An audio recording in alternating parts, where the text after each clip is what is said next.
1 Samuel 1-ാം അധ്യായം. സാമുവലിൻ്റെ ജനനം. എഫ്രായിം മലനാട്ടിലെ റാമാത്തയിമിൽ സൂഫ് വംശജനായ എൽക്കാന എന്നൊരാളുണ്ടായിരുന്നു. അവൻ്റെ പിതാവ് യറോഹാം ആയിരുന്നു. യറോഹാം എലീഹുവിൻ്റെയും എലീഹു തോഹുവിൻ്റെയും തോഹു എഫ്രായിംകാരനായ സൂഫിൻ്റെയും പുത്രനായിരുന്നു. എൽക്കാനയ്ക്ക് 2 ഭാര്യമാരുണ്ടായിരുന്നു, ഹന്നായും പെനീന്നായും. പെനീന്നായ്ക്ക് മക്കളുണ്ടായിരുന്നു, ഹന്നായ്ക്കാകട്ടെ മക്കളില്ലായിരുന്നു. എൽക്കാന സൈന്യങ്ങളുടെ കർത്താവിനെ ആരാധിക്കാനും അവിടത്തേക്ക് ബലിയർപ്പിക്കാനുമായി വർഷം തോറും തൻ്റെ പട്ടണത്തിൽ നിന്ന് ഷീലോയിലേക്ക് പോകുമായിരുന്നു. ഏലിയുടെ പുത്രന്മാരായ ഹോഫ്നിയും ഫിനെഹാസും ആയിരുന്നു അവിടെ കർത്താവിൻ്റെ പുരോഹിതന്മാർ. ബലിയർപ്പിക്കുന്ന ദിവസം എൽക്കാന ഭാര്യ പെനീനായ്ക്കും അവളുടെ പുത്രന്മാർക്കും പുത്രിമാർക്കും ഓഹരി കൊടുത്തിരുന്നു. ഹന്നായെ കൂടുതൽ സ്നേഹിച്ചിരുന്നെങ്കിലും അവൾക്ക് ഒരംശം മാത്രമേ നൽകിയിരുന്നുള്ളൂ. എന്തെന്നാൽ കർത്താവ് അവളെ വന്ധ്യയാക്കിയിരുന്നു. വന്ധ്യത നിമിത്തം അവളുടെ സപത്നി അവളെ വേദനിപ്പിച്ചിരുന്നു. ആണ്ടുതോറും കർത്താവിൻ്റെ ഭവനത്തിലേക്ക് പോയിരുന്നപ്പോഴൊക്കെ അവൾ ഹന്നായെ പ്രകോപിപ്പിച്ചിരുന്നു. അതിനാൽ ഹന്ന കരയുകയും ഭക്ഷണം കഴിക്കാതിരിക്കുകയും ചെയ്തു.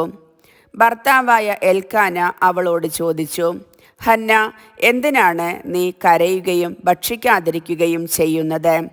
എന്തിന് ദുഃഖിക്കുന്നു? ഞാൻ നിനക്ക് 10 പുത്രന്മാരിലും ഉപരിയല്ലേ? ഷീലോയിൽ വെച്ച് അവർ ഭക്ഷിക്കുകയും പാനം ചെയ്യുകയും ചെയ്തതിനു ശേഷം ഹന്ന എഴുന്നേറ്റ് കർത്താവിൻ്റെ സന്നിധിയിൽ ചെന്നു. പുരോഹിതനായ ഏലി ദേവാലയത്തിൻ്റെ വാതിൽപ്പടിക്കു സമീപം ഒരു പീഠത്തിൽ ഇരിക്കുകയായിരുന്നു. അവൾ കർത്താവിനോട് ഹൃദയം നൊന്തു കരഞ്ഞു പ്രാർത്ഥിച്ചു. അവൾ ഒരു നേർച്ച നേർന്നു. സൈന്യങ്ങളുടെ കർത്താവേ, ഈ ദാസിയുടെ സങ്കടം കണ്ട് അങ്ങെന്നെ അനുസ്മരിക്കണമേ. അങ്ങയുടെ ദാസിയെ വിസ്മരിക്കരുതേ. എനിക്കൊരു പുത്രനെ നൽകിയാൽ അവൻ്റെ ജീവിതകാലം മുഴുവൻ അവനെ ഞാൻ അങ്ങേക്ക് പ്രതിഷ്ഠിക്കും. അവൻ്റെ ശിരസിൽ ക്ഷൗരക്കത്തി സ്പർശിക്കുകയില്ല. ഹന്ന ദൈവസന്നിധിയിൽ പ്രാർത്ഥിച്ചു കൊണ്ടിരിക്കവേ ഏലി അവളെ ശ്രദ്ധിച്ചു കൊണ്ടിരുന്നു. അവൾ ഹൃദയത്തിൽ സംസാരിക്കുകയായിരുന്നു. അധരം മാത്രമേ ചലിച്ചിരുന്നുള്ളൂ, ശബ്ദം പുറത്തു വന്നതുമില്ല. അതിനാൽ അവൾ മദ്യപിച്ചിട്ടുണ്ടെന്ന് ഏലിക്ക് തോന്നി. ഏലി അവളോട് പറഞ്ഞു, എത്ര നേരം നീ ഉന്മത്തയായിരിക്കും? നിന്റെ ലഹരി അവസാനിപ്പിക്കുക. ഹന്ന പ്രതിവചിച്ചു, എൻ്റെ ഗുരു, അങ്ങനെയല്ല. വളരെയേറെ മനോവേദന അനുഭവിക്കുന്നവളാണ് ഞാൻ. വീഞ്ഞോ ലഹരി പാനീയമോ ഞാൻ കഴിച്ചിട്ടില്ല. കർത്താവിൻ്റെ മുൻപിൽ എൻ്റെ ഹൃദയവികാരങ്ങൾ ഞാൻ പകരുകയായിരുന്നു. ഈ ദാസിയെ അധപ്പതിച്ച ഒരുവളായി വിചാരിക്കരുതേ. അത്യധികമായ ആകുലതയും അസ്വസ്ഥതയും മൂലമാണ് ഞാനിതുവരെ സംസാരിച്ചത്. അപ്പോൾ ഏലി പറഞ്ഞു, സമാധാനമായി പോവുക. ഇസ്രായേലിൻ്റെ ദൈവം നിന്റെ പ്രാർത്ഥന സാധിച്ചു തരട്ടെ. അവൾ പ്രതിവചിച്ചു, ഈ ദാസിക്ക് അങ്ങയുടെ കൃപാകടാക്ഷമുണ്ടാകട്ടെ. അനന്തരം അവൾ പോയി ഭക്ഷണം കഴിച്ചു. പിന്നീടൊരിക്കലും അവളുടെ മുഖം മ്ലാനമായിട്ടില്ല. എൽക്കാനയും കുടുംബവും അതിരാവിലെ എഴുന്നേറ്റ് കർത്താവിനെ ആരാധിച്ചതിനു ശേഷം റാമായിലുള്ള തങ്ങളുടെ ഗൃഹത്തിലേക്ക് മടങ്ങി. എൽക്കാന ഹന്നായെ പ്രാപിക്കുകയും കർത്താവ് അവളെ അനുസ്മരിക്കുകയും ചെയ്തു. അവൾ ഗർഭം ധരിച്ച് ഒരു പുത്രനെ പ്രസവിച്ചു. ഞാൻ അവനെ കർത്താവിനോട് ചോദിച്ചു വാങ്ങിയതാണ് എന്ന് പറഞ്ഞ് അവൾ അവന് സാമുവൽ എന്നു പേരിട്ടു. എൽക്കാന കുടുംബസമേതം കർത്താവിന് വർഷം തോറുമുള്ള ബലിയർപ്പിക്കാനും നേർച്ച നിറവേറ്റാനും പോയി. എന്നാൽ ഹന്ന പോയില്ല. അവൾ ഭർത്താവിനോട് പറഞ്ഞു, കുഞ്ഞിൻ്റെ മുലകുടി മാറട്ടെ.